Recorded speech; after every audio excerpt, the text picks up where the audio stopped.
Shri Bhaktirup Maharashtra news channel आपण पाहत आहात. श्री भक्तिरूप महाराष्ट्र न्यूजवरील घडामोडीतील बातम्या. सोलापुरात प्रहार संघटनेच्या वतीने लक्ष्मी विष्णू मिल कामगारांना घरं मिळालीच पाहिजे, नाहीतर मतदानावर बहिष्कार टाकण्याचा इशारा प्रहार संघटनाकडून देण्यात आला. यावेळी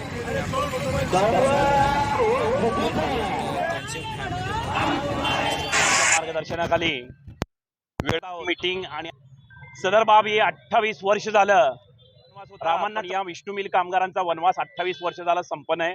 ही फार दयनीय बाब आहे. लोक साहेबांना विचारायचंय, दोन उपमुख्यमंत्र्यांना विचारायचंय, शिंदे साहेबांना विचारायचंय की अफगाणिस्तानमधून आले त्यांना घरं आजपर्यंत का मिळाले नाहीत. 28 पर्यंत मंत्री संत्री आमदार खासदारांनी फक्त फायदा घेतलेला आहे. त्यांना आवास योजनेमध्ये त्यांना आजपर्यंत कुठलंही घर मिळालेलं नाहीये. त्यामुळे या पुढचं आंदोलन नंतरचा टप्पा जो असेल तर पालकमंत्र्यांची गाडी आलवल्याशिवाय आम्ही राहणार नाही. आणि प्रत्येक मंत्री संत्री सोलापुरात आडम मास्तरांनी अनेक जणांना घरे मिळवून दिली. काँग्रेसकडे तुम्ही पावत्या फाडल्या, आडम मास्तरकडे पैसे भरले,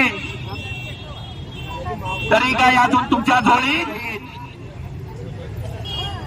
त्यासाठी प्रहार जनशक्ती पक्ष उपमुख्यमंत्री अजितदादा पवार असतील, दुसरे उपमुख्यमंत्री देवेंद्र फडणवीस असतील,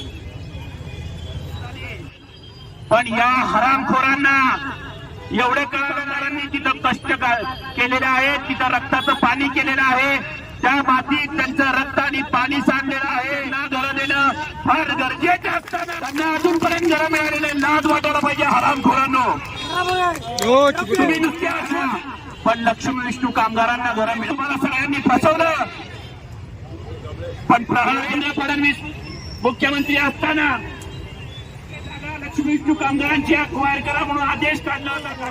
काय झालं हरामखोरांनो, त्या आदेशाचं तुमच्या बापाचं राज्य आहे का?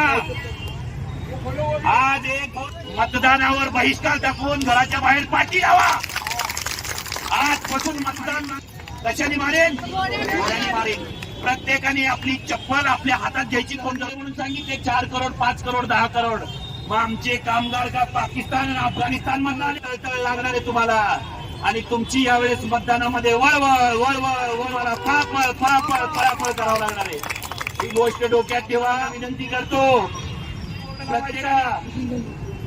जोपर्यंत विष्णू मिल कामगारांना घर मिळत नाही, आपल्या घराच्या बाहेर हे बोर्ड कसा तयार केला बोर्ड, आणि या बोर्डवर काय लिहायचं माहिती का?